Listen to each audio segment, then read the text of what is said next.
All right, we're going to get our program underway. I know that some folks are still signing on and getting their computers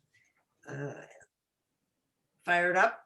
And we are also waiting for one more guest, but we're going to get started in the interest of time.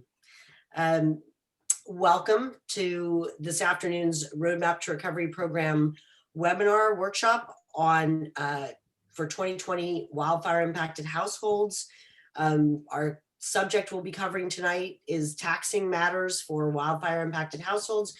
We are making today's program available to residents of Colorado, Oregon, Washington, and California, all of whom were impacted by last fall's devastating wildfire season.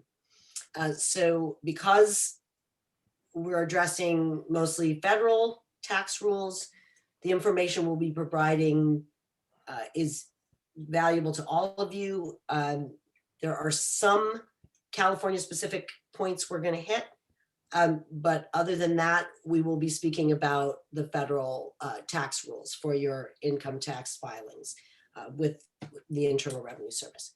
My name is Amy Bach, and I am one of the founders of United Policyholders, and I'm so pleased to bring to you the unique expertise that you'll be accessing tonight. United Policyholders is a reputable established 501c3.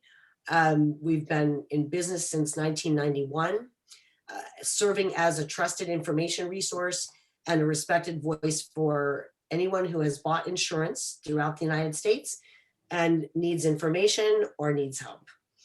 We have a 30-year track record and expertise in disaster recovery. We are not for profit, not for sale. And what we mean when we say that is we don't take money from insurance companies so that we can keep an independent voice and give the policyholders that are our clients, our constituency, all of our attention and focus. And we don't serve as a front for any industry or trade group. We are an old-fashioned in consumer group. And that's when we say, that's what we mean when we say not for profit, not for sale. We are here only to give information to you, somebody who has bought insurance and with that bought a peace of mind and financial resources, and you're now needing to tap into those resources. And we're funded by donations and grants. What is Team Up? It's a professional staff, and we have government and nonprofit partners. We have volunteers, such as the instructor panel that we've brought you today. Those are consumer-oriented professionals, people who are in businesses that touch on insurance or disaster recovery and have a heart to help and give a little bit of their time and their expertise to be of service. So that's the folks that we're bringing you today. We also have volunteers like Carrie Waite, who's with us today, who was impacted by a wildfire and then paid forward the help that she got from United Policyholders by becoming a volunteer and then ultimately joining our staff. But a lot of our information comes from our work on the ground with people in real life. We have 3 programs. This information that we're bringing to you is through the Roadmap to Recovery. This is one of our tools that you may have already gotten. And then for each of the states where we are offering services, we have set up a special library, a dedicated library. So if you live in California, we want you to be familiar with this link to the library we set up for you.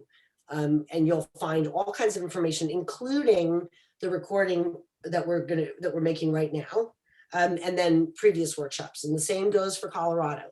We have curated this library for Colorado.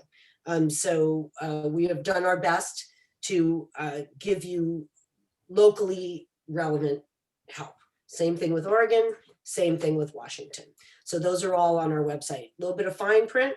This workshop is intended to be general guidance. It's not legal or even tax advice. We're not creating a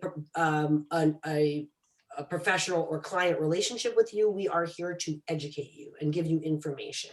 If you have a specific legal question, we recommend you consult an attorney. If you have a specific tax question, one of our messages is go to an expert, because this is not, the year after you lose your home in a wildfire is not the time to do your own taxes if you want to really maximize your financial position and use strategies to make up for your financial losses.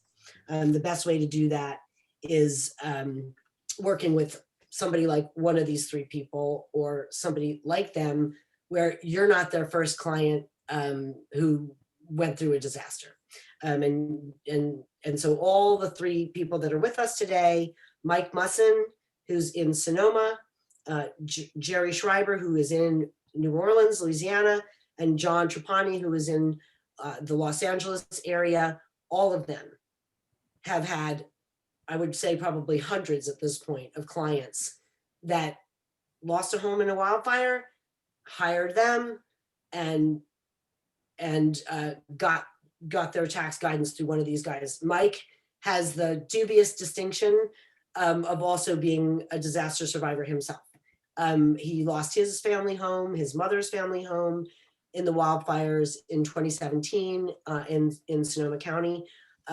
John also has personal experience having had his home severely damaged in an earthquake, to the point where he no longer lives in that same area. So again, we've got a lot of experience. We may be joined by the California State Treasurer. She apparently is riding in a car right now, so we'll see if she makes it. She's going to give us a little quick info on something specific to California. That's me. And as I told you, I'm one of the co-founders of the organization. So I've been helping build the Roadmap to Recovery program since we started it. And I think the first time we added a tax workshop was the Jesucita fire in Santa Barbara. And that's, I think, where I connected, or at least that's where John and I started working together on this type of a program. So welcome, John. Good evening. Thank you so much for being with us. My pleasure. And this slide deck will be available on our website. So if you have follow-up questions for John, you'll be able to email him at that address. Here's Mike. He and his wife and their son, again, up close and personal experience with the subject matter. Mike, thank you so much for being with us today. Pleasure. And then Jerry Schreiber. Not only has Jerry been helping individuals who've been impacted by floods and hurricanes and all manner of bad things, he also teaches other CPAs, other certified public accountants, on how to handle tax matters for people who've had their assets destroyed in a disaster. So just before we get into the details, a few reminders from United Policyholders about the approach we recommend to your insurance claim, but also just to your loss and to getting as close as possible to your pre-loss position financially. One is to keep a claim and recovery journal. One is to save all your receipts and have some sort of a system, an envelope or a bag that you use to put them all in one place. Opening a separate bank account to put your insurance checks in and keep track of the spending that you're doing to replace items. We also suggest you consider establishing a special email account for your claim so that whatever whatever email address you create, you can know that everything in that thread relates to your insurance and your recovery. Documenting and tracking all communications. We've given you here a link to a tool, a nice spreadsheet that you can use to keep track of your recovery expenses. So that's something that one of our volunteers donated to the organization based on having used it with his situation. So our goal today is to help you understand tax rules and options for disaster impacted households and make good financial decisions. We're going to talk a little bit about how disaster declarations impact tax matters, tax strategies for the underinsured, the difference between a casualty loss and an involuntary conversion gain, why we say it's better to get help from an experienced CPA than to try to use TurboTax. And actually, since I've been talking the whole time, I'm going to give somebody else a chance here. John, what's wrong with using TurboTax if you've lost your home in a wildfire? Well, first of all, it's easy to misunderstand the questions that they're asking in terms of the way they do things. And I haven't looked at it recently, but the last time I did on the involuntary conversion, there's just a lot of missing information. They assume that you're basically recovering in 1 year, which is obviously not true. And there are certain exclusions, gains of gains and stuff like that that they don't really address. And so you're really risking leaving a lot of money on the table is what it gets down to using TurboTax. Okay, and we're going to be translating, some lingo for you that's important. There's a lot of lingo in insurance. Phrases like ALE and loss of use and code upgrade, coverage and that sort of thing. The good news with tax matters is there's not as many terms that you really need to understand, but the ones that there are, you really do need to understand. And it's not as intuitive as maybe we would like it to be. But we're going to cover today the basics and then some of those terms: cost basis, safe harbor, involuntary conversion, which is a big one, and then the difference between a loss as you understand it, meaning I lost my home, and a casualty loss, and that those are very different things for purposes of taxes. All right, we're going to skip over the Prop 19 until if we get the treasurer with us, she will explain it. So Mike, can you just give us sort of a feel for how do you advise your wildfire impacted clients approach tax matters generally? I think I'll probably echo what you and your organization do as far as insurance, and that is to be patient and don't be in a hurry. The resolution of these matters, I'm afraid, takes more than a year, as John alluded to, and don't be in a hurry because you'll make a mistake. The last thing I'll say is don't be afraid of the tax. Generally speaking, everybody's afraid of the IRS and, oh my gosh, they're going to take all my money. Well, the fact of the matter is they don't. And I know of and am one who is fine with the tax results. There are many tax-friendly aspects to the tax law as it relates to casualty and disaster recovery. So don't be afraid. Okay. John, is there good news for wildfire survivors related to tax site options? Well, my experience, first of all, is that with California wildfires, probably 98% of the cases that I deal with, people are receiving money that exceeds the cost basis of their property. So they're probably in a position where they end up with a gain. They're not going to have an experience where they have a loss. And so the issue is how to protect that gain so that you're not paying taxes on it. And just to kind of tack on to what Mike was saying, interestingly, we understand that in most of the cases, the IRS is looking to collect money from us. That's their purpose. But in these cases, the tax laws are actually structured to keep the IRS out of our pocket, so to speak. And in some cases, literally, in some areas, possibly putting money in our pocket. So as Mike said, don't be afraid of the IRS in these situations.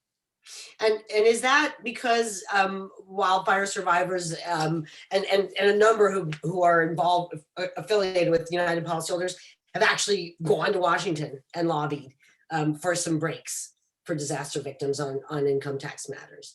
Yeah, going back to the early 90s, there's a significant code section that the Berkeley fire people back in, was it 91 or something, like 93? 91, I guess it was, right, Amy? Yes. That they lobbied and made just accomplished great things. Let me put it that way. Right. Okay, Jerry, what is the most common mistake disaster survivors make related to taxes, would you say? I think that they consider the situation overwhelming. And what they really need to do is just take a deep breath and understand that this will work itself out. Okay, it's a traumatic experience. When you lose your home, everyone's comfort zone disappears. You have to live with relatives, or you have to live someplace it's not going to be the same.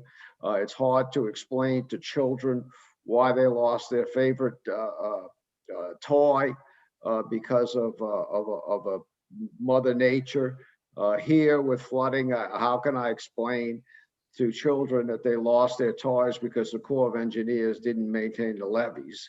So the biggest thing is they just have to take a deep breath, understand that this is going to be worked out one item at a time, and just get a plan and do the best that they can. You talked about the claims diary, keeping track of receipts, keeping all the information in an orderly manner is probably the biggest mistake. I'd rather not keeping the information in an orderly manner is probably the biggest mistake that people make. If dealing with insurance companies and dealing with IRS, whatever it is, they need to keep the information in an orderly manner. Yes. And then the rest of it, the things fall into place. Okay, we have been joined by a special guest. She's only got a minute or two here, but I appreciate very much Fiona Ma, the State Treasurer of California, squeezing us in. And here's Treasurer Ma, and she's unique. She is the first CPA and woman of color to be elected to the position of California Treasurer, and has a lot of experience in wildfires and happens to be married to a firefighter. So Treasurer Ma, if you want to just hit this slide, thank you so much for being with us. Thank you, Amy. And I got a chance to listen to some of the CPAs talking about paperwork and documentation. And right now it is tax season, and I'm doing the taxes for my husband and I, and we have a property here in Clear Lake, and he gives me his credit card statement and says, just deduct it all. I said, where are the receipts? He goes, oh, I'll find it if you need it. And so how hard that is every year. Anyway, I'm glad to join you all here today just to talk a little bit about Prop 19, which passed the ballot in 2020. And it basically is going to allow victims of wildfire, especially, to be able to transfer your low Prop 13 tax basis to any house in the state of California. Prior to Prop 19, there were 11 counties that would accept conformity or reciprocity for Prop 13 transfers, like Placer County. Me in the Bay Area have been moving to Placer County, and now you're not limited to those 11 counties, but can actually transfer to anywhere. And the initiative, it starts on April 1st. If you are going to pick a home that is less value than your existing home that burnt down or was damaged, you will continue to pay the same Prop 13 tax base. If you upgrade and buy or build a home that is higher than your existing home, then you would still take your Prop 13 tax base up to the or existing home, and then you would pay pro rata share of the difference in the fair market value for this higher priced. So it's a great opportunity. Number one, as you get older, sometimes you have an empty nest, your kids go to school, and then you have a 3-bedroom home and you want to downsize. So now you can definitely downsize with your spouse. And if something happens to your spouse, you may want to downsize even more. And so you're allowed 3 opportunities to downsize and still keep your Prop 13 low tax basis. So I think this is great to keep people in California.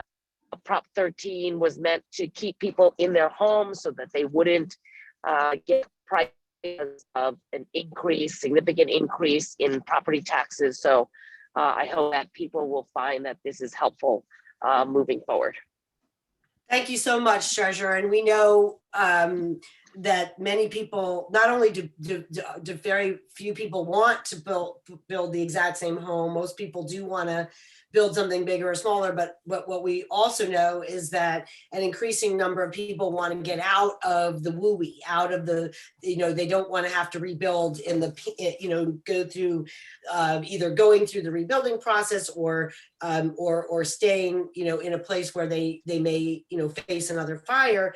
And so for those people, this is sort of a really, this helps so that the insurance, we don't want insurers getting a windfall. We want to make sure that people get the full value of their insurance and be able to rebuild elsewhere. We work very hard for that. So thank you so much, Treasurer, for being with us. Thank you. Thank you all. Bye-bye. Thank you. Okay.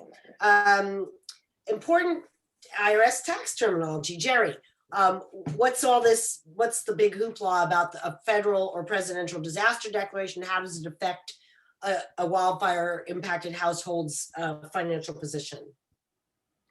Okay, the best way I can explain this is that the idea of the disaster declaration is covered on the FEMA website.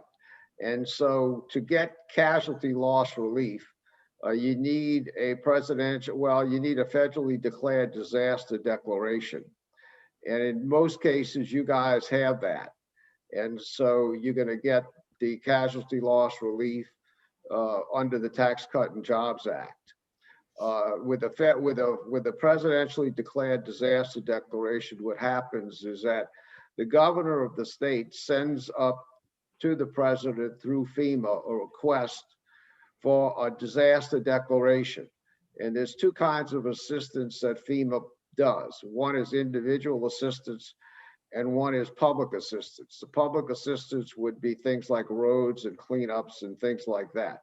The individual assistance would be housing assistance, other kinds of assistance. So there's no distinction with IRS tax filing now between individual assistance and public assistance as a consequence of the 2020 Appropriations Act. So everything's going to be listed on the FEMA website. They list the fires individually, and you'll see whether you have a DM or an ER rating. DR, which is major disaster declaration, and EM is an emergency declaration for your particular fire. And that'll tell you not only what happens with the IRS tax situation, but what happens as far as whatever assistance that victims can get.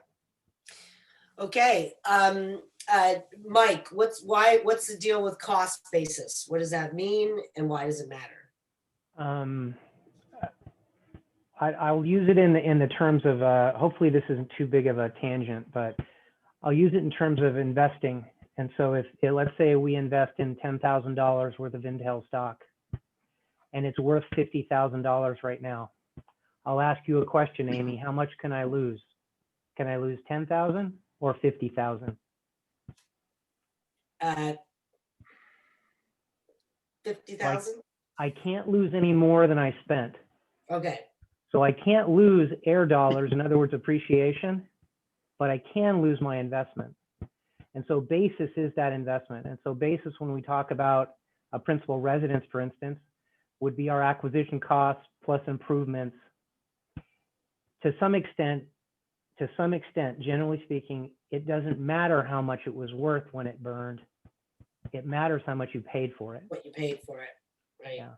And so having kept records, if you have records over the years of improvements you made, remodel, that will affect the cost basis. But if you didn't do anything, you just bought the house and didn't spend any more money on it, whatever you paid for the house is the cost basis. Is that fair to say? Again, generally speaking, because you could have inheritance and things that affect cost basis.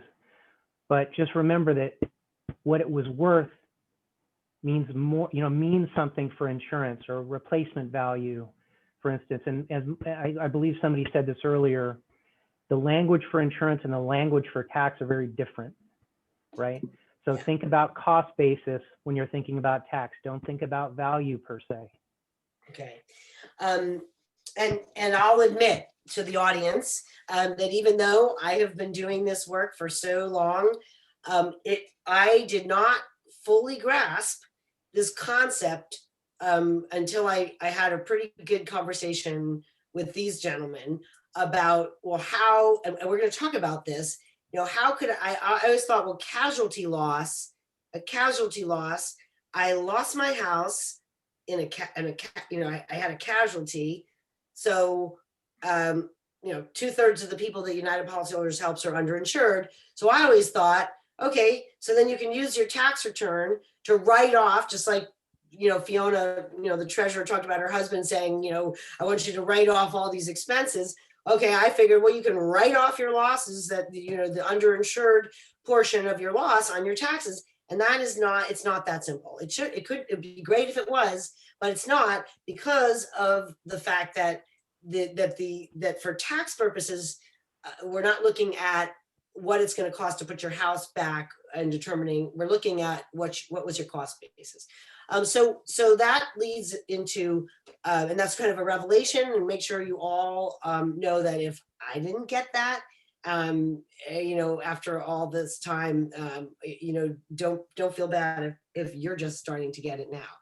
It's a little bit counterintuitive, like that you could have this devastating loss and still for tax purposes, it wouldn't straight up be a loss unless you go through some of what these guys are going to talk us through. So John, what is involuntary conversion and why does it matter? Okay, so involuntary conversion in the tax law, this is very descriptive. We had a fire. We didn't voluntarily decide to have a fire. So that's the involuntary portion. The conversion is we had a house and now that house has turned into a pile of ash, and then that pile of ash turns into an insurance claim, and the insurance claim turns into money, and now we have converted our house into money, and that's the basic conversion. The tax side is, what do we do with that money in order not to pay taxes on it? And just a little bit going back on the cost basis and the insurance, the most devastating situations that I've seen are people who've owned their house for a long time, maybe 25, 30 years. So they have a really low cost basis. And yet, in terms of replacing that property, they're underinsured, which is common. I've seen a lot of, because people just don't keep up the insurance value. They don't understand the replacement value or the replacement cost. So the insurance is more than what they paid for their cost basis, and yet they still don't have enough money to rebuild. But they still have an involuntary conversion because their cost basis is less than their insurance proceeds. And we're talking about insurance proceeds related to the structure. So that's the structure, the building extensions of pertinent structures, debris removal, code and ordinance, and trees and landscaping. All that gets bundled up, and some policies have something called extended coverage. That's also from a tax point of view, it all gets bundled up into one amount. Okay. So some of the common tax questions we'll be talking about, we are talking about, are some or all of my insurance proceeds taxable? How, and this is, you know, the one that we're just talking about. How can I have had such a devastating loss and have my insurance proceeds be considered a gain? It's kind of an appalling concept. I get that, I really do. But that's why we're doing this program tonight, because we're talking about two different languages. Are there tax exclusions available? We're going to talk about that, the safe harbor concept. And of course, we're, you know, a lot of what we'll be talking about is if I am underinsured in one or more categories, can I offset the losses on my tax return? You know, we're going to be kind of teasing out the answer to that. Are litigation proceeds taxable? And what tax considerations are there if I sell my lot without rebuilding, and that sort of thing. Okay, so Jerry, what if look, you know, if I lost my home in October, and I'm still tallying up the full financial impact, but April 15th is coming, what could I do? With the full financial impact of my losses are not yet clear. You're going to want to unmute, Jerry. I have to unmute. Okay, sorry. Okay, so if we haven't gotten the information for the April filing date, then the best thing to do would be to file an extension. And hopefully, as things go along, you'll accumulate more information to be able to file the return. But as a consequence, I would think most people have insurance. And so the insurance, there should be an adjuster's report with some idea of what the extent of the damage is. In the absence of that, right now, FEMA comes out with appraisals and SBA comes out with appraisals. And so the law has been changed to where the IRS will accept a FEMA appraisal or an SBA appraisal in lieu of an insurance adjuster's report. So there's a lot of information there to be able to get a handle on what your losses are. And taxpayers just have to understand that. And it's a tedious task doing this, but I'm afraid that there's no other alternative. So I'm going to throw this to both John and Mike. Again, April 15th, right around the corner. We're talking, you know, our audience are people who lost their homes in the fall of last year. Should all of them be requesting filing extensions? Either of you can go first. Doesn't matter. Mike? I would say absolutely. I mean, to me, that's no question. At least in my personal experience in the fall of 17, right? My insurance didn't necessarily resolve itself by the filing date. And truth is, for some people I know in that 17 fire, and I know this is not going to sound good for those people who recently lost homes, but I know people that have settled with insurance in January of 21 from the 17 fires. Yeah. And so again, don't be in a hurry, right? Okay. And file with the best possible information. John, anything to add there? Well, my favorite line is don't rush to deduct. Look at your insurance. Look at your insurance policy. If your coverage exceeds your cost basis, definitely don't try to take a deduction now, because it'll come back and bite you later and cost you a lot of money. So, and if you know that, okay, eventually I'm going to get more money than my cost basis, what you're going to do for 2020 is you're going to report what you know. And this is, I look at the annual reporting as that you're writing a book to the IRS, and each chapter of that book is a year of reporting. And so you have a chapter for 2020 and then another chapter for 2021 and so forth. And, you know, I'm still working on chapters from the 2017 fires. And I know they're going to go into 20. I was just talking to a client earlier today. We're already talking about the 2022 reporting. So it goes on. So, Hey, right. Amy, I Yeah. just wanted to answer your question, and that is, and I'm sure the others have seen this too, is people will take a loss on that initial return because they got a small amount of insurance in that first year and they offset their basis with it, and all of a sudden they have a loss. Well, that's not right, because you need to, as John said, you need to anticipate the coverage that you're expecting to receive, not what you receive. Mhm. Yes. Okay, and how can rushing to claim a casualty loss that may turn out to be an involuntary gain come back to bite you, as you were saying, John? How does that manifest? Well, let's say that in calculating, you come up with a $100,000 loss that you deduct on your 2020 tax return, and keeping in mind that you're going to get the benefit of that against all of your other taxable income, which is getting taxed at different rates, starting very low and moving up, and depending upon where your taxable income is. But Mhm. now in a subsequent year, you receive proceeds that basically you get reimbursed for that $100,000. Well, now in that subsequent year, you're going to have ordinary income of $100,000 that's going to be added to whatever income you otherwise have.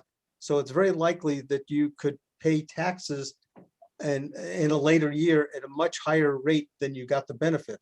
I had one situation where people saved about over a 4-year period.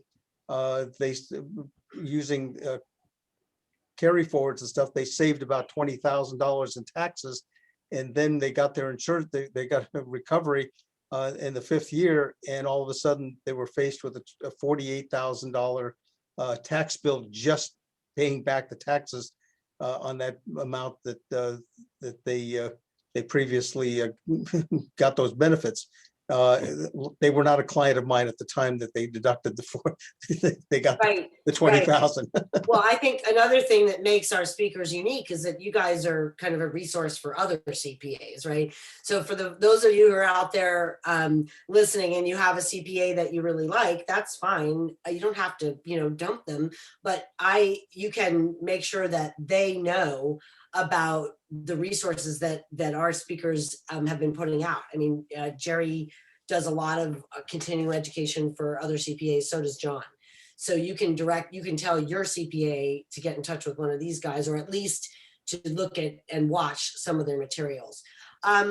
So we talked about the fact that all disasters are not created the same. Some get a declaration. How do I know? How do you find out if yours has it? I mean, I think probably most of you do know. It's something that gets a lot of play in your, in the local papers and things. But these are the websites to check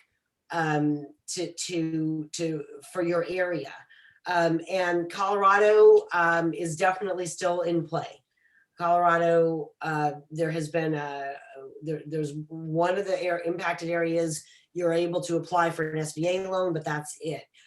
So you want to go, if you don't know whether your area has gotten this federal disaster declaration, which does give you a tax aid, which we already hit on, but we're going to talk about it again. There's a benefit to you if your area has been gotten that disaster declaration. Jerry, it's political though, huh? Is that the deal with these declarations?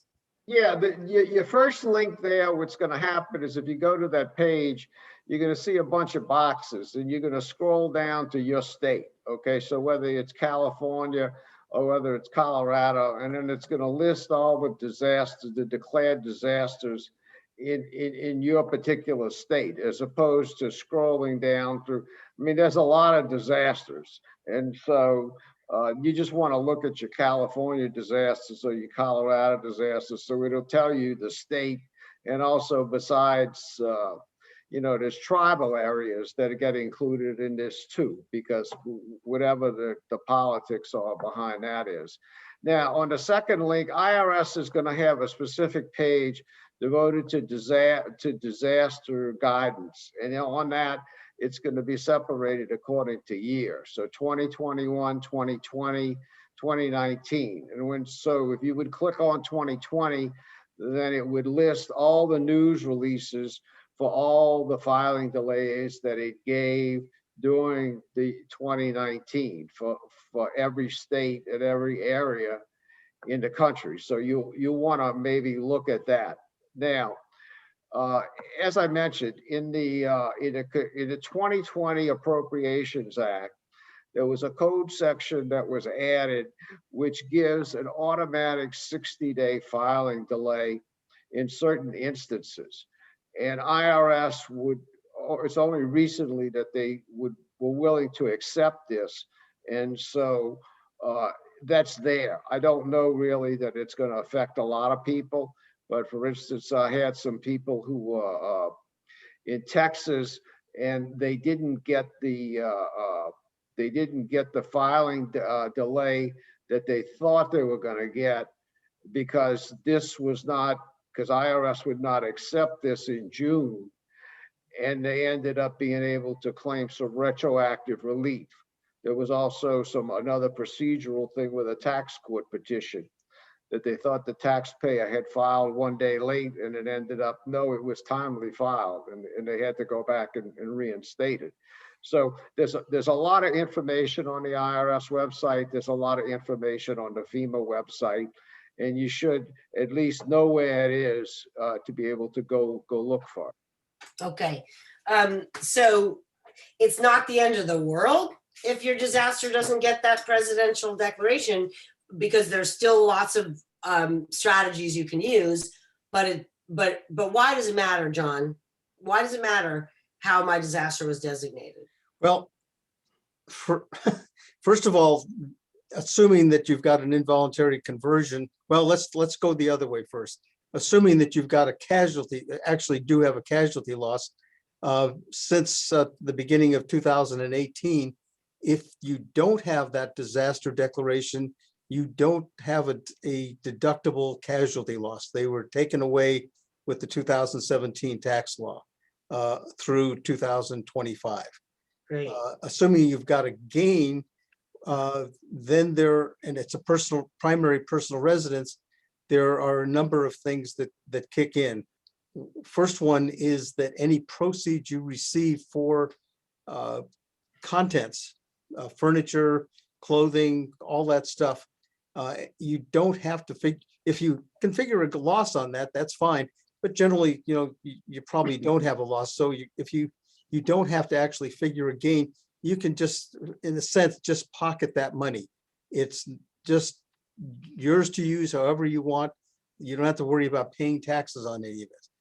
As to the structure of the real property, the big benefit there is that in normal situations, there is a qualified replacement period. And I'm going to shortcut it for now and just say that there's a 2-year period, generally speaking, but if it's a qualified disaster, and it's your primary personal residence, that 2-year period extends out to 4 years. So like the gentleman that I was talking to this morning, he first realized a gain from the 2017 fire. His insurance proceeds exceeded his cost basis and other things in 2018. So that became his base year period for computing the 4 years. And so we go to the end of 2018, add 4 years. His qualified replacement period ends at the end of 2022, 4 years after the end of 2018. And that gives people a lot of room to maneuver. It doesn't mean that you can't, if you don't have the disaster declaration and you're in that 2-year period and you're running up against it, you can ask for an extension, but that's another headache that you have to go through. Okay. So we don't need to stay too long on this one. But these are these are the links to the IRS rules where they've given some extensions. Anything we want to talk about here, guys?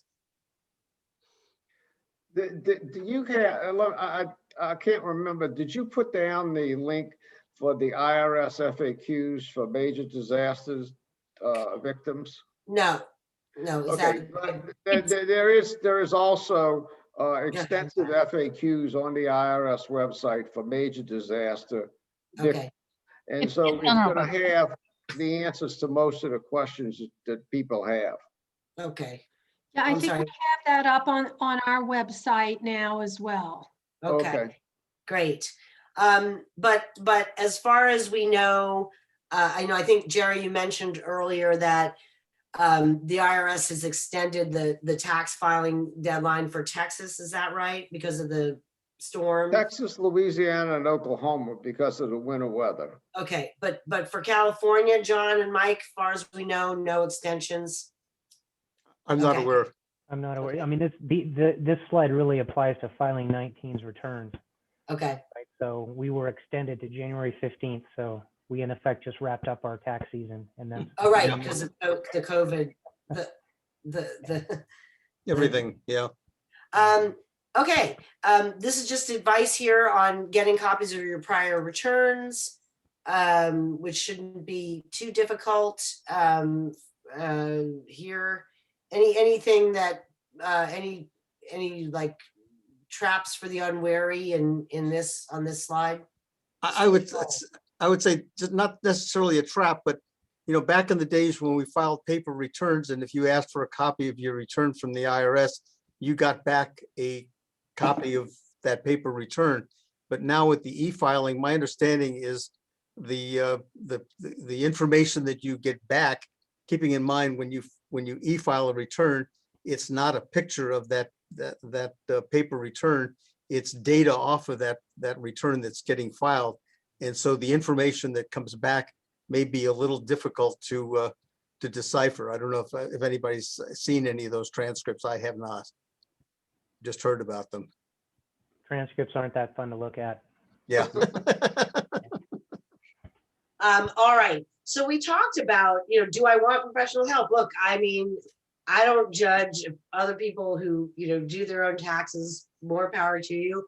Our organization has been told by so many experts over the years that it's just not the year to do it yourself. Why?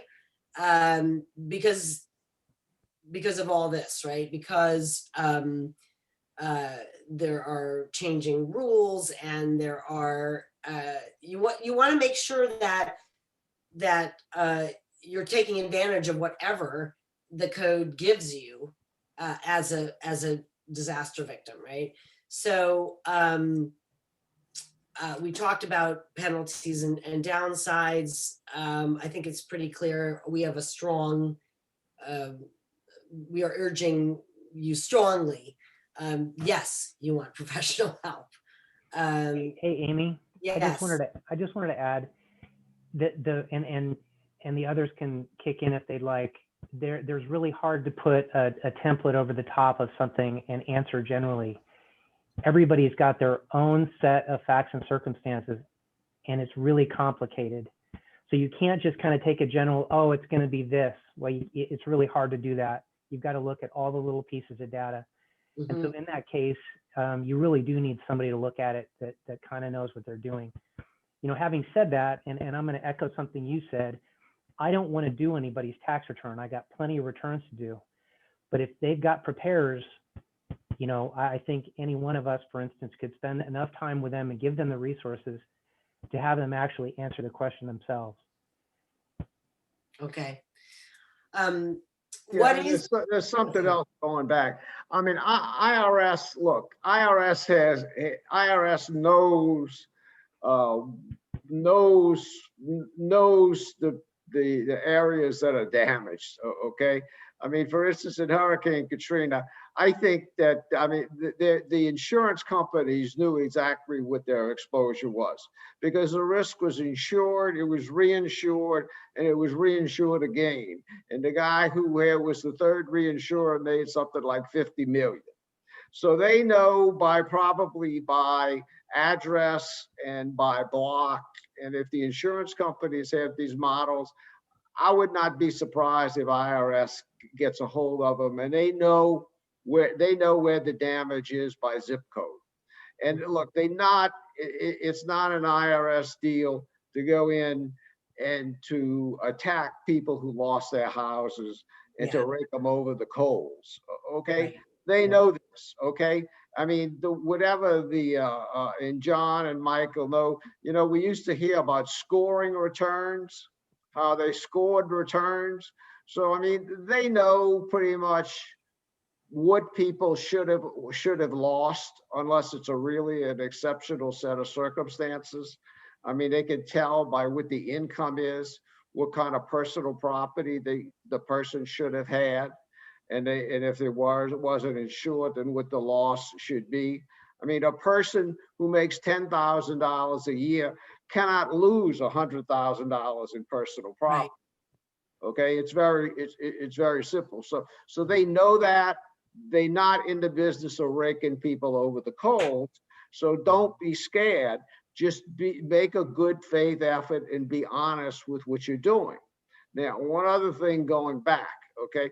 In Hurricane Katrina, I know when I filed my insurance claim and listed property, it'd be a situation where when I wake up in the middle of the night and think about something that I didn't list on the proof of claim. And Mike, you filed an insurance claim, so you know the feeling, okay? So it's a tedious process. Think about it. Don't rush to judgment just to file an insurance claim. Make sure that you have everything, okay? Whether it's talking to relatives, whether it's talking to neighbors, looking at pictures, everything, you're gonna forget things and they're gonna come to light later on. So don't rush to do anything until you're sure you have everything on paper. This is one big paperwork war, an exercise in paperwork, okay? Yep. And most people are not set up for it. I mean, as accountants, we are. Most people are not, but just be patient and go through the process as best as you can. And ask neighbors, ask family, whoever it is, if they remember anything that you forgot. Well, that's great advice. And if those of you who have taken advantage of our contents workshops and resources on preparing your inventory, that's spot on. The advice we give is people want to help you. You can, great way to say you want to help me, you know, help me reconstruct what you remember was in my house and that sort of thing. Let's get back to this cost basis and why it's so important. And we actually have some illustrations, but basically cost basis, what you paid, not what you could sell it for, right? What you paid for it. Inherited cost, one of you wanted to explain that. What if you inherited the house and you didn't pay anything for it? How does that work for the cost basis? Mike, you want to hit that? There's a concept called step up in basis at death. And so if you bought a house in 1972 for $50,000 and you pass away in 2020 and the thing's worth 1.2 million, whoever inherits that house could sell it the next day for no gain, because the person who inherited that house gets a step up to basis at fair market value at death. Okay. And so just because they paid, you know, $20,000 or $50,000 for it in 72 doesn't matter anymore. Okay. All right. John, what is this integral nature rule? Well, and this goes for any personal use real estate, we're concentrating on the primary residence, but it also applies for like a second home or vacation home. the cost basis includes everything related to that property. So we don't break out the land, we don't break out the landscaping. It's the land, the landscaping, the building, the structure. The only thing that's broken out separately is the contents. But if you were to buy a house, you don't think in terms of, well, I paid too much for the land, but I got a great deal on the structure. No, you say, I bought the house and I paid what I paid. So it's that one number that counts, and then whatever additions, improvements you make. I was just talking to somebody this morning where they thought they needed to break out the cost basis of the land. Well, no, and also by including that in terms of dealing with the involuntary conversion rules, the higher your cost basis, which would include the land, the less chance you have of having a gain, or the less amount of gain that you end up with. Okay. And Amy, going back to your second bullet point, okay? People I'm think, going well, back. people think, well, okay, I paid $20,000 for the house and the lot, whatever, and I owned it for 40 years. But there's no way during the period of time of 40 years that they didn't need interior painting, exterior painting, plumbing, air conditioning, heating, roofing, landscaping. All of these things add to basis. There's no way that you can own a house for 40 years and not do anything to it. And so that's something that people have to remember. And as I was saying, this is a paperwork exercise in listing all those things that were done and trying to estimate what the cost is. You're going to get basis for everything. You cannot own a house and not spend any money over 40 years that would add to basis. So then we're saying here, I think the main takeaway is be thoughtful about calculating the cost basis, because it really matters to your tax liability. Is that a fair? In this instance, it does, correct. Okay. I would say, Amy, it's one of the only leverage you have, because insurance proceeds are going to be insurance proceeds, but your Right. basis is really the only leverage you have in that calculation. There's more, I don't want to say creativity. There's more information that you can bring to that number. Okay, John. And going back, IRS knows this.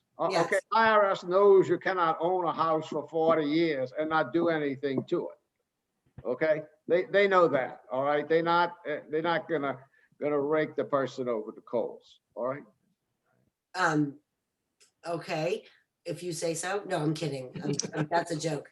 That's a joke. The kinder, John. gentler IRS. Okay. Yeah, John, what does this illustrate? Well, this is a column out of the casualty loss form 4684. And this is for one column, in this case would be residents. And when I'm talking to clients, I don't pull out the form, but I basically go through this in my mind in terms of the questions that I ask the client. So the first thing is, let's tie down the cost basis. Okay, so that's that top number there. Then the second line is, okay, what are the insurance proceeds that you've received and expect to receive, et cetera. And so most of the time I end up stopping right there, because the insurance proceeds exceed the cost basis. So I know I'm not going to have a casualty loss situation, but I get this information to demonstrate that to the client. But there are situations where we have to move on, because in fact the insurance proceeds are significantly less than the cost basis.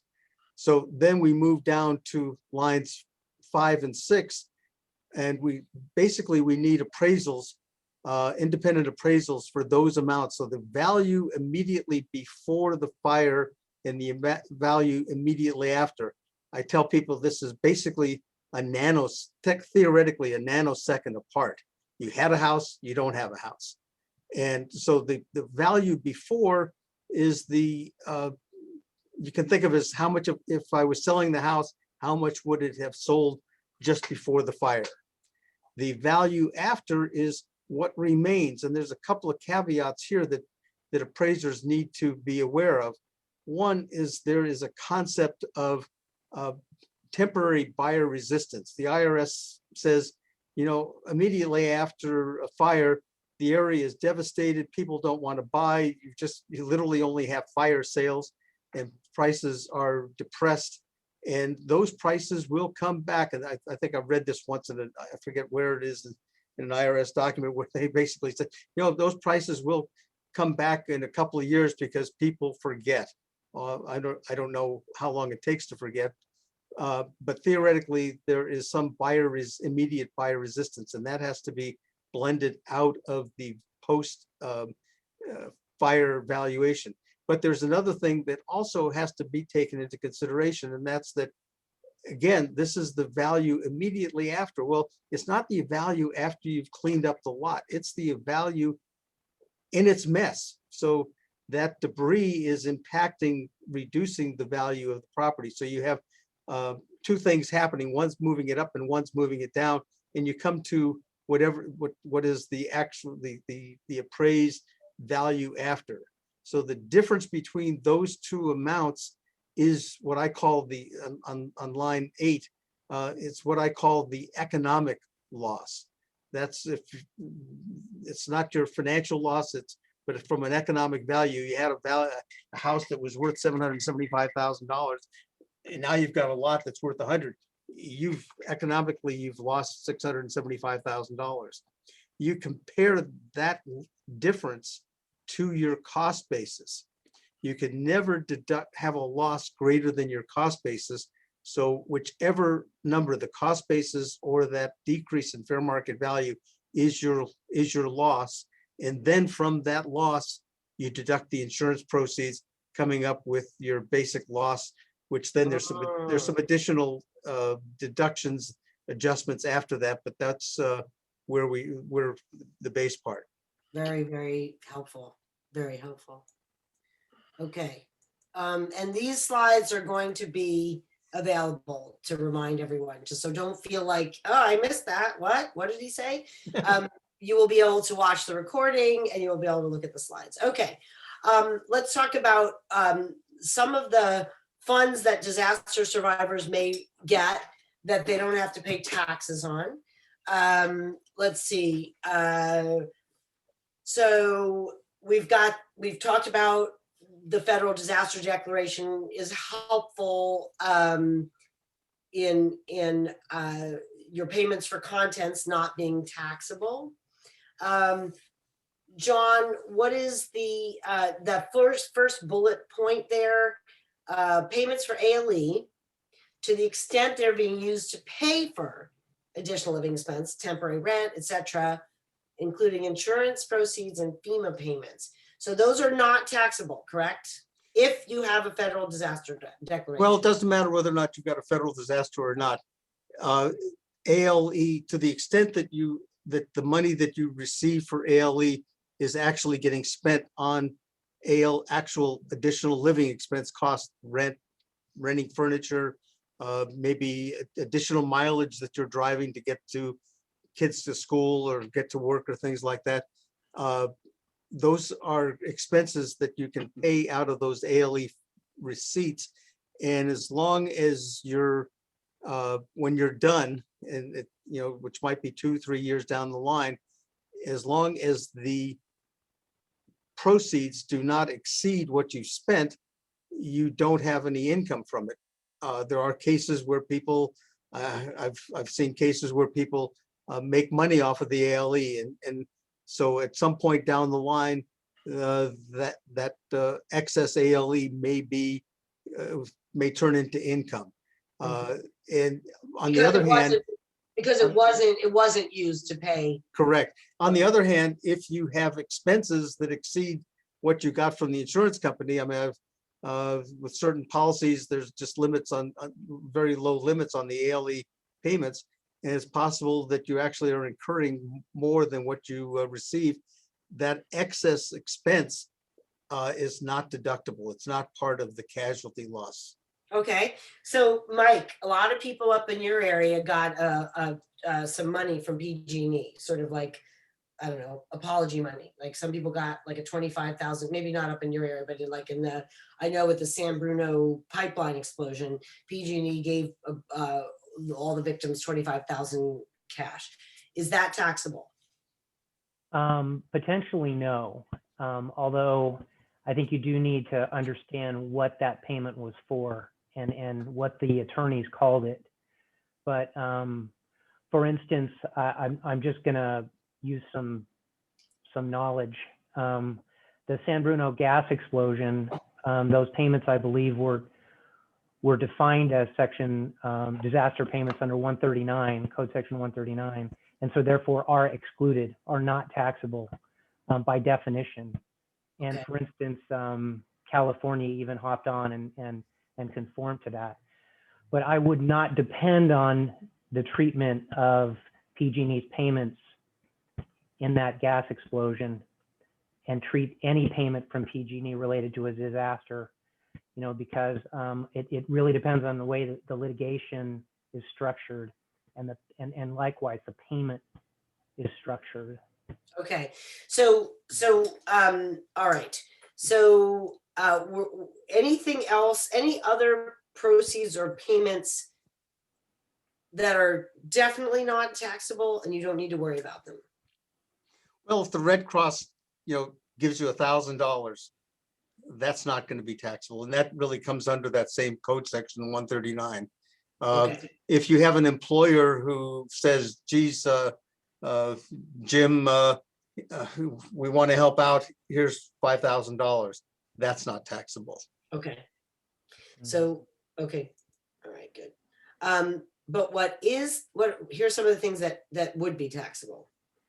Unemployment compensation, reimbursement for items already reimbursed. Payments for real estate are treated the same as if they were paid by the insurance company. What payments that a disaster survivor might get are taxable? Well, I think back in my own case with the Northridge earthquake, I remember one day some folks came out from FEMA and they they looked at my mess and they decided to give me $4,500 with the idea that I could use that money to make certain repairs to my house to make it safe, secure, and sanitary. It was kind of a joke, but whatever. Though that $4,500 was basically what I call quasi insurance proceeds because it was related to my physical structural loss.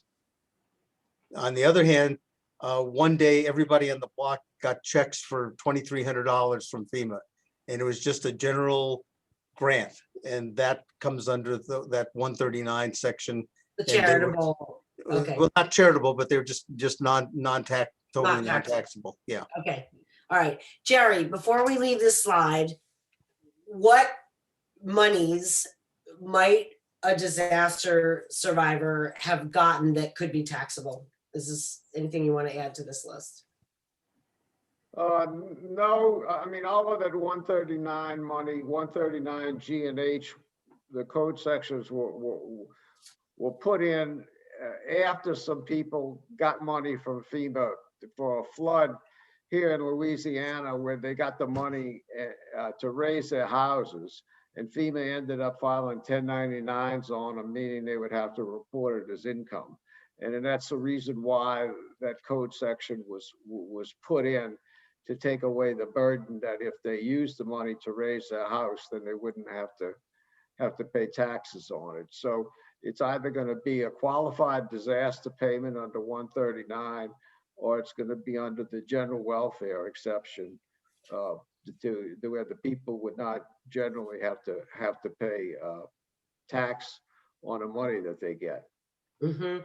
So somebody, I don't even know who it is, has my cell phone and popped a question at me because actually, in addition to the pipeline payments, I forgot this, some people in Paradise impacted by the Camp wildfire have gotten some payments from PG&E, and there is some question whether or not they're taxable. So we're going to hit on litigation proceeds, whether they're taxable in a minute.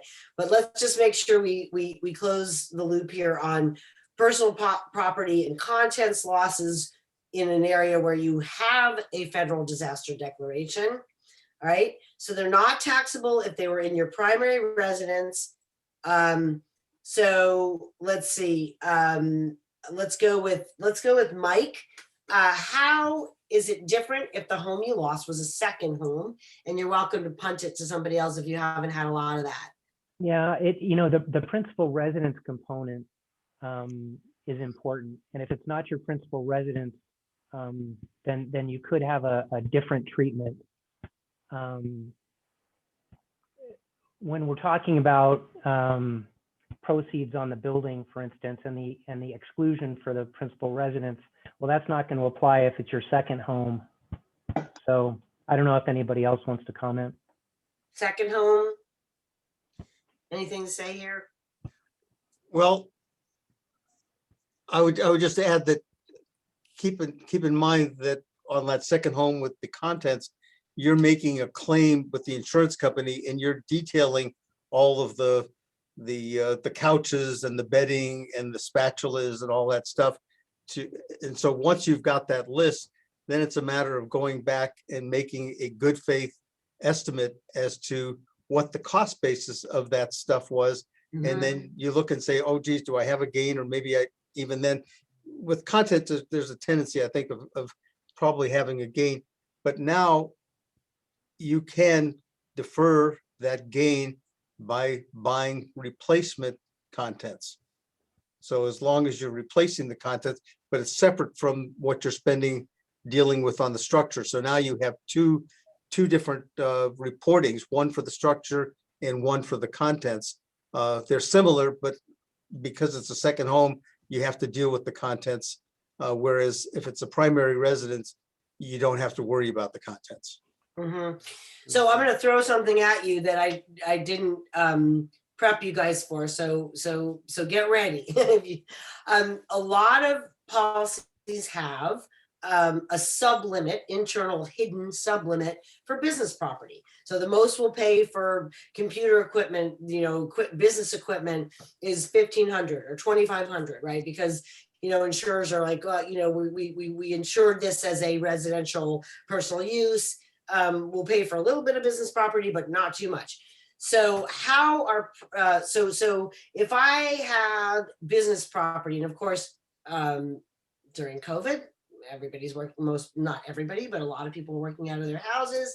Some people like me brought their desktop home from their office, and so they have more business assets than they had previously, and so they may hit that cap, that $1,500 or $2,500. Is this an uninsured loss? For a business asset that you can use your tax return to offset? Well, I'd start off with let's take your computer that I assume it's a United Policyholders computer, and you took it home. You took it home, and your house burned down. God forbid. That loss should be claimed by United Policyholders on their policy, right? Good point. Excellent point. But let's say that it's me. I'm a sole proprietor of my business, and I've got a computer that I use at home because I don't like to come to the office all the time. Most likely the problem with that computer is that I have probably depreciated it down to zero. So I probably don't have the ability to claim a loss on that. Yeah. And if it is covered under my homeowner's policy, I probably do have a gain. And the question is whether or not it's a significant portion of my overall claim that I'm going to break it out for my other personal property, or it's just all of my personal property and it just kind of gets lost in the shuffle. But if it is, then I'm probably going to go out and buy a replacement computer anyway. So I take that money from the insurance company and I go out and buy a replacement computer, and I've satisfied the replacement requirements. Okay. All right. tax treatment of funds for ALE, for temporary, your expenses that you incur because you've lost the use of your home. I think we kind of covered that already. Okay, so, all right, we're gonna move on. Let's talk about using your ALE payments. Some people, actually, United Policyholders helps people think this through. Maybe you don't want to just pour money down the drain renting something while you're figuring out how to replace. So you buy a tiny home, an RV, or you buy something, you negotiate with your adjuster to say, well, rather than paying $5,000 a month in rent for a place of comparable size to what I had, how about you cut me a check so I can just buy a little condo, which some people have been able to negotiate. How does this work? You guys, let's talk about this slide. Pick someone. Fine. Jerry, you haven't spoken in a while. Jerry. Well, I don't run across this with hurricane victims, okay? So, but in any case, I mean, if the first residence is destroyed, then you could use, if they had met the code section 121 requirements, and they could exclude the gain. It would be one thing. It all gets down to what is the intention of the taxpayer. Is the intention to be temporary, or is the intention to be permanent? And there's a lot of cases on this subject as to when people rent houses, houses they couldn't sell, Right. where they rented temporarily and then they sell, whether the taxpayer is entitled to the personal residence exclusion. And so it all comes back to what is the intention of the taxpayer in doing this. Okay. So it's going Anything to be to a add? facts and it's going to be a facts and circumstances set of deal, and they're going to be all over the place. It's the same thing with when we referenced the last slide about the business property. Working from home, what's deductible and what's not deductible. I mean, we've been going back and forth on that for a year now, and I don't think there's ever really been an answer, and I don't anticipate IRS clarifying it. Okay. It's going to be what the facts and the circumstances. Very much like the underinsurance argument, underinsurance remedy. How did you come to be underinsured? It matters. Yeah. All right. Anything, Mike or John, that you want to add? Well, let's take your example of the 5,000. You're entitled to $5,000 a month, and so and let's say that your policy gives you 2 years worth of coverage, right? And your adjuster agrees you're not going to be back in a house within 2 years. So you say, hey, $5,000 a month for 24 months, just cut me a check for $120,000 and I'm on my own. So now you take that $120,000 and you say, I'm not going to spend this all on rent receipts. So you go out and you find a house and you make a down payment on that house, let's say of $80,000. So you move into the house. The problem is that you did not spend the money on additional living expense. You acquired an asset. So that $120,000 now becomes taxable. Now, on the other hand, you have acquired an asset. And most likely you're probably going to be in that house for a couple of years. And so you pay taxes on the 120, but you've got a house that is appreciating in value, and hopefully maybe, and you go to sell it in a couple of years when you are back in your rebuilt house, and you've got some gain on that property, and because you've lived in it for 2 years, you can use your $121,000 exclusion, your section 121 $500,000 exclusion on that also. Mike, I feel like you might have something to say here, because I think you've had very, very sage wisdom on, okay, well, now, the acquisition of a capital asset maybe taxable, but hey, like John said, now you have another house, right? You have, Yeah, I guess I think what you're fishing for is don't worry about the tax. If any of us, so I'll say this, if I could pay $1 million in taxes, I'd do it right now. Why would I do that, John? Because you got $1 million. At least, right? At least. And so when we pay taxes, we usually come out ahead. And so I would also say that I wouldn't run out and buy a house I didn't want to defer taxes. Do you know what I mean? Because that starts a whole nother series of events. You know, make good decisions for your family and emotionally. Taxes is a result. It is not a driver of your decision. It is simply a result and an aspect of your decision. But make good decisions. Don't worry about the taxes as much, right?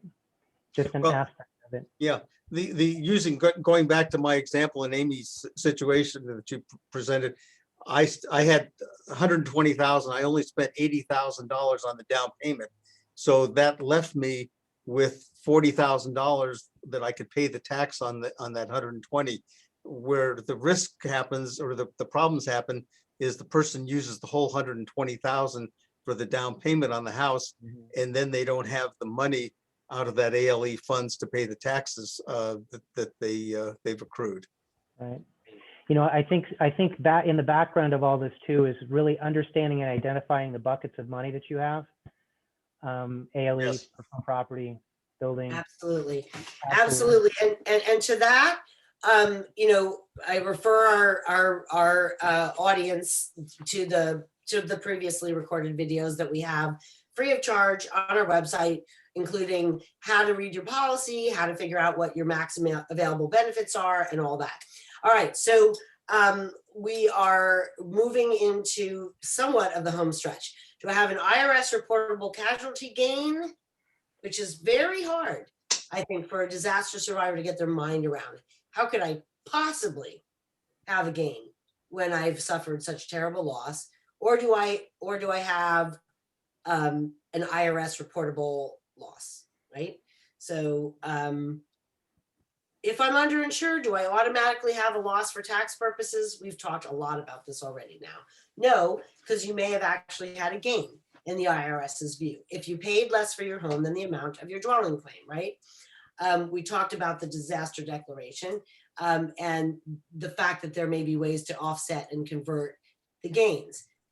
Carrie put together some slides to kind of illustrate what are my possible tax pathways for a personal use primary residence loss, right? We've got the event, and then we've got a couple of options. Either it was federally declared or it wasn't, right? If you had an involuntary conversion gain, because you got more, your insurance payments are more than what you paid for the asset, hopefully you can claim the primary residence exclusion, and then you have these two options, right? Either you are going to rebuild, you're not sure what you're going to do. So we've got that path, right? You can either file, if you think you have a casualty loss, you can file if you know for sure you're not rebuilding, or you can defer, right? Carrie, do you want to explain the difference? This is pathway number 1 or 2, I guess. Yes, well, hi, everybody. Yes. What we did here was just took the great information that these gentlemen gave us and explained, and tried to give you a visual of sort of the paths that remain open to you in certain circumstances after a loss. So this is the path. The green represents the pathway to offset a gain from proceeds for personal use primary residence. And Oh, you want to go back? I'm sorry. yeah. Hold on. And so you have the disaster event. In this case, say in Colorado, it's, the Cameron Peak fire. And that is currently not a federally declared disaster. So you don't have the option even at this point to file for a casualty loss in how the IRS views that.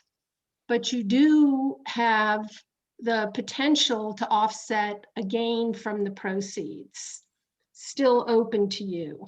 And so that's just the top level. And I think I would turn it over to one of the gentlemen to explain more the lower levels where it gets into more detail, because that's where we're going right now.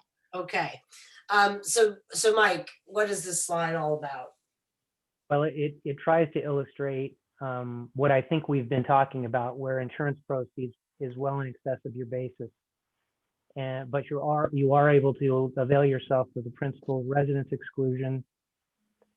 And so that those determinations are off on the left of that slide, and off onto the right, we try to figure out what our gain realized after the exclusion is, what we were able to do as far as reinvest those insurance proceeds into a new principal residence, and the result, the potential for deferring that gain. Even though there is a realized gain, it is deferred into the newer property, and there will be no taxable gain until the replacement property is sold at a gain. So that's that deferral thing that we've been kind of hovering over, right, for the whole Okay. time.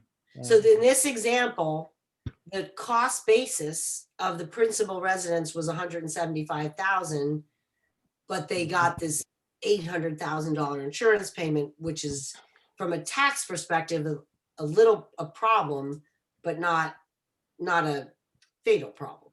Well, I would say it's not even close to a fatal problem. So I would posit that, let's say my mom was 90 and she, this happened to her. Well, she pays the taxes on that and she walks away and she goes and lives in assisted living. It's actually a decent result at a very low tax cost, really, right? But that's because you're her son and you did all this work for her. There you go. But I would say too that I think John alluded to this too. I mean, this is the result we see most, truthfully, here in Sonoma County. That could be different, obviously, all over California, right? Different real estate values and things. When you bought your house, was it 30 years ago? Was it yesterday? That kind of thing. Mm-hmm. But there are a lot of gains out there, and it will surprise people because they just lost their house. Right. But of course, in this example, the person was fortunate that there was a presidential declaration, and so, or a federal, so they could use that exclusion, or would that be available regardless? That would be available regardless. Great. Okay. The one thing I'd mention about the presidentially declared disaster and your ability to replace, what it effectively does, and Jerry and John can chime in. What it effectively does is it allows you to use your your personal property money to help replace your house. Right. Because in a lot of cases, you're not going to, and John mentioned this, a lot of cases you're going to be underinsured potentially. If you had bought that house a long time ago and your insurance wasn't keeping up, this thing that I think UP might have done really frees up that personal property money and allows you to replace your house. Okay. So if I have a gain, can I defer? We talked about that. And the exclusion, the 250,000 for individual, 500K per couple. We've talked about that will offset. Anything else we want to say about this slide that we haven't covered? Amy, you may, if you roll back now to that chart, it's going to make more sense to people, I think. A couple of slides. So you can see here where you can take that primary residence exclusion of the 250,000 for a single, or 500 if you're married filing jointly, whether it's federally declared or not, as long as it's a primary personal use residence. Okay. And so once you, yeah. No, go ahead. Just once you go there, then there are two remaining options. Okay, which we're gonna illustrate. Yeah. Here's one. So, this is the next category, which is the loss. The pathway to a qualified casualty loss, the other half of the equation, and only if there is a qualified federally declared disaster. So this would apply to California and Oregon. Does Oregon? Yeah, Oregon has. Okay, so a qualified personal casualty loss is the lesser of the cost basis of the damaged or destroyed property or the decline in fair market value. So this is where, and we decided that we had thrown so much information at you guys being the audience, guys and gals, that we would kind of tread lightly on this piece of like, if you can establish a loss, a personal casualty loss, what do you do? And we're going to be going more into that in the 2 Q&As. But let's go back to the rule as to the primary residence exclusion. Doesn't matter if you've got the disaster declaration or not, right? You get these 2 exclusions, right? In a complete district, you're not going to necessarily get the exclusion if it's a partial, if your kitchen burned down, right? Right. Yeah. Total loss only. Yeah. Complete destruction. Okay. John, tell us what do we take from this illustration? Okay, well, this is, remember before I talked about the idea that we're telling a story here, and this is kind of the cumulative effect of the story. And if you notice down in the lower left-hand corner, it says 2004. I know today is 2021, but for example purposes, the event in this case actually happened in 2000. So this is actually 4 years after the event. So these numbers the numbers, many of these columns have been changing over the period. The first column over on the left-hand side, I think it's dark blue. I have trouble with colors. Yes. That represents, and don't look at the number, just look at the height generally. That represents the cost basis of the house that was destroyed. Okay. The next column, which is the light blue or lavender, the red and the yellow, that's the total proceeds that were received for structure. And they come in they are accounted for in 3 parts. The red portion is the portion that represents what I call the absorption of the cost basis. So those are the first funds that come in. And once you've received funds that equal your cost basis, then you're done with the red section. And again, if this is your primary residence, then to the extent that you can use the 121 exclusion, that you've met the amounts there, those are the next funds that come in, and that's the lavender or the light blue at the top. And basically, once they're there, they no longer have any impact. The yellow is below the 0 line, and that represents the additional proceeds that now throw us into a gain. So now, once we have those basics, then we move on to actually reinvesting. So the third column represents the money that gets spent on let's make it simple, rebuilding the home. So again, the dark blue section represents the money, the first funds that are spent, and those that it's dark blue because when we're done, it equals the amount of our original cost basis. The next money that we spend then starts absorbing the gain. So that's eating up that yellow portion. And then the medium blue on top is money that we spent that's over and above replacing the cost basis and absorbing the gain. The next column over is similar, but it's for the contents.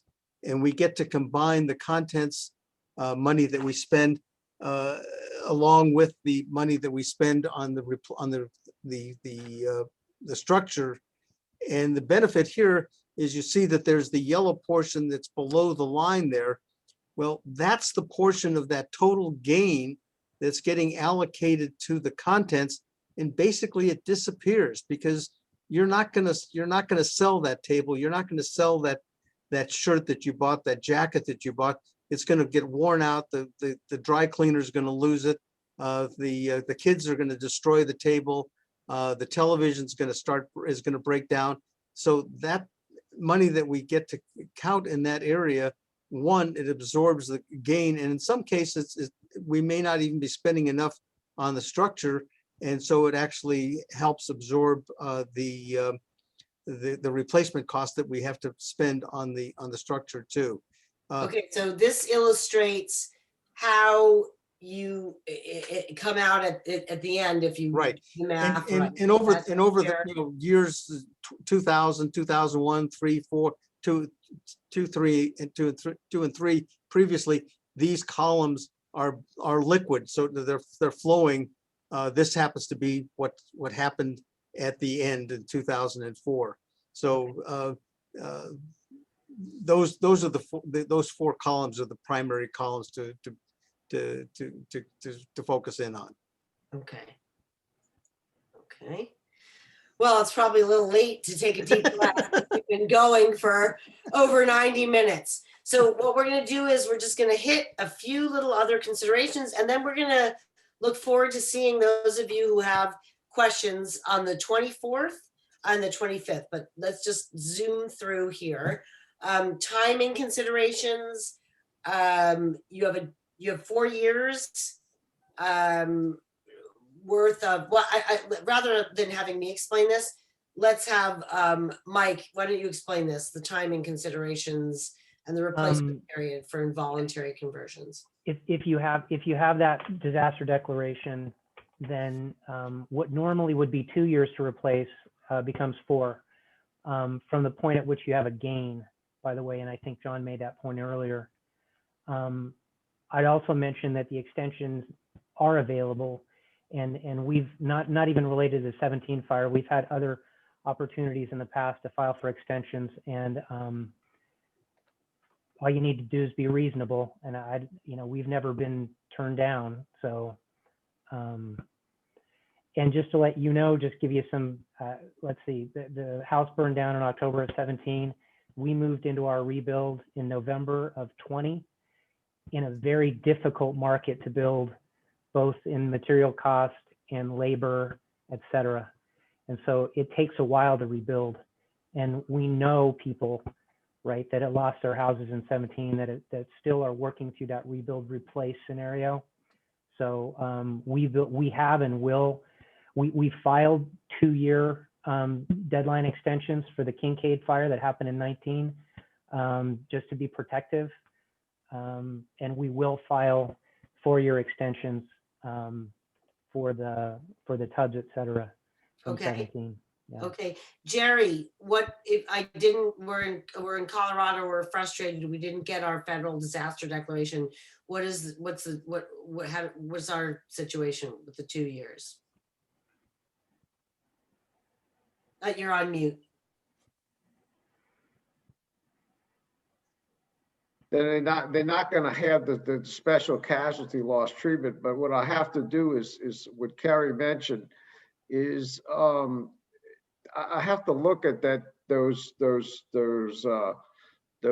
fires on the FEMA website, because that change at the end of 2019 changed the way IRS handles disasters, between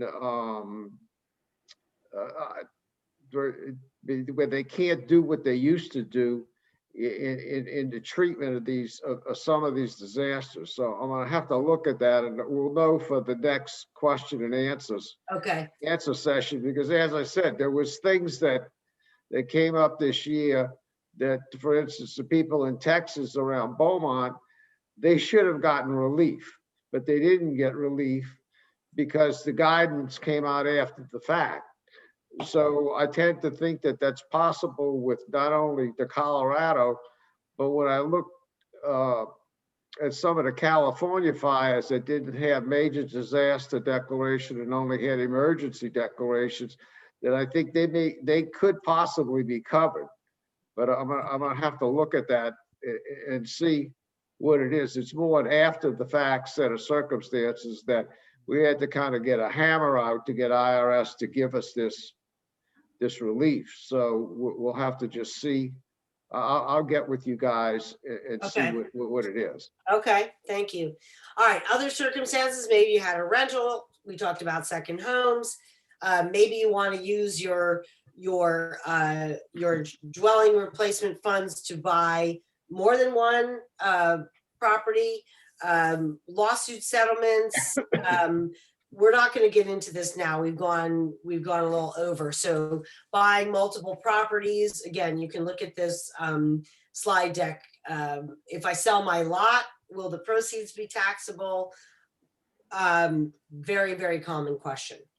And something that that you should confer with a CPA on. Litigation proceeds, we cannot wrap up tonight without hitting on this.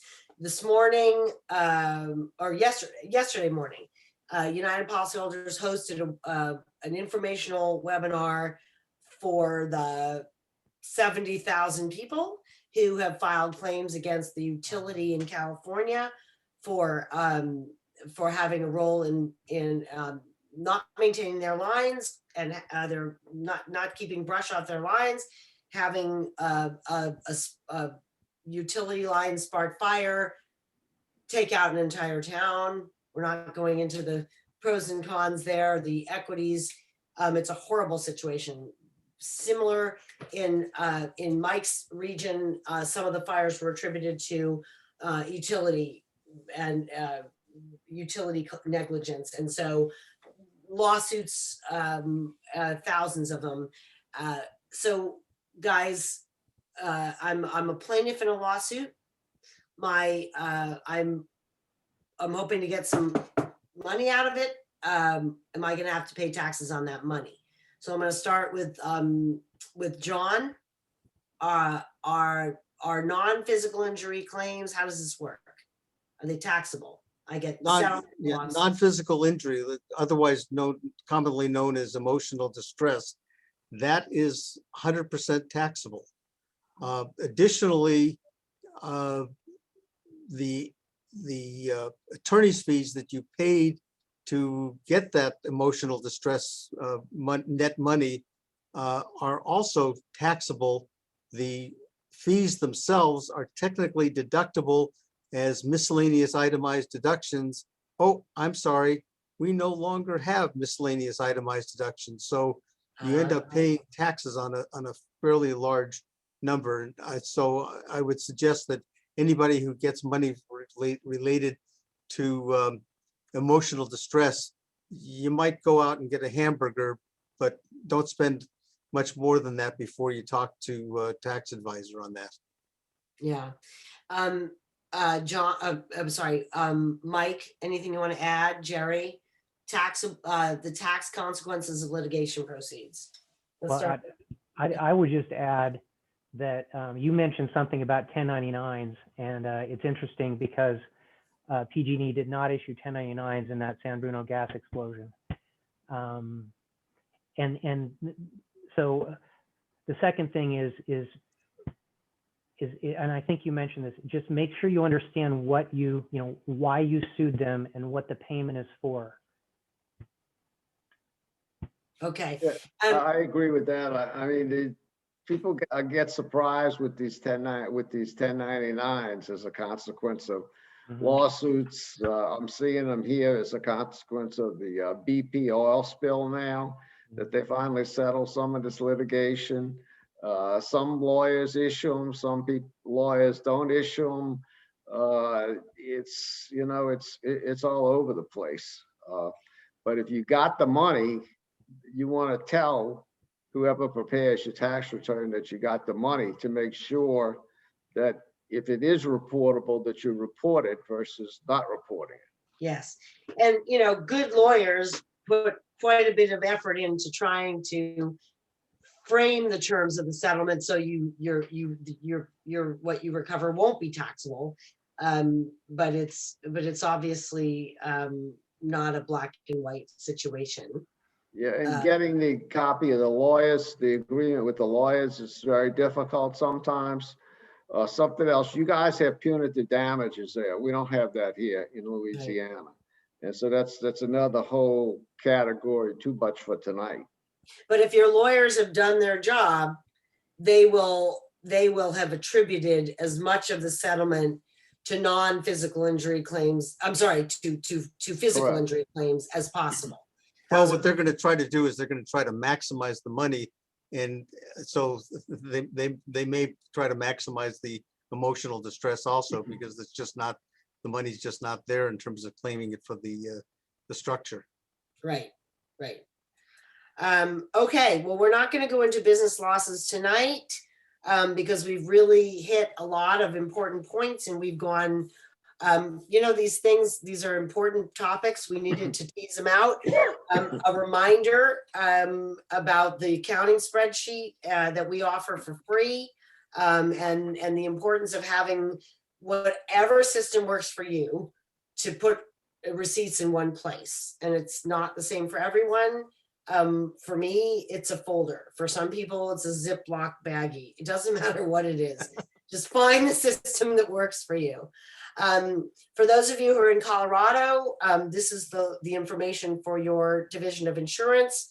For those of you in California, here's the information there. I want to thank from the bottom of my heart the funders that are making it possible for us to be able to bring this information to you in California, in Colorado, in Oregon. We encourage you to stay informed, encourage your friends to take advantage of what we offer for free. To request a copy of today's slides or video, you'll go to our website, you'll go to the library for your fire, and if that doesn't work, you can send an email. We've got a number of valuable programs coming up that I want to encourage you to participate in. One, what you can find them all by going to our website. Our new website, I'm very proud, we launched Monday of this week, and it should make it much easier to find what we've got coming up. You see, we've got these 2 webinars coming up. If you're in Colorado, your opportunity to ask questions of these gentlemen is coming up on March 24th. If you live in California, your opportunity will be March 25th. And there's an easy way. You just register for these webinars. You click on the links on our website. And then we strongly encourage you, if you did not get your questions answered today through the program, you can use our intake form when you register for the Q&As to ask a question. We will be taking those questions and as I said earlier, we'll be distilling them into FAQs so that all our experts will be able to answer. If you still have questions, we've got lots of information on our website. This is not we're not doing the deeper dives. You can all be relieved. But this is where we talk about how to substantiate if you actually do have a loss as the IRS determines it. So I want to say that our experts have done yeoman's work. You've all been incredibly generous with your expertise. Mike, John, Jerry, and thank you to my team, Carrie Waite, Val Brown, Carolyn Winter, for we put a lot of work into trying to boil this stuff down. It's not for everyone, but we had a tremendous enrollment in tonight's event. People hung in, but I think we got the core information out there. And guys and gals, thank you so much. Have a pleasant rest of your evening, and we'll see you again in a couple weeks for the Q&A. Thank you so much. Good night. Thank you.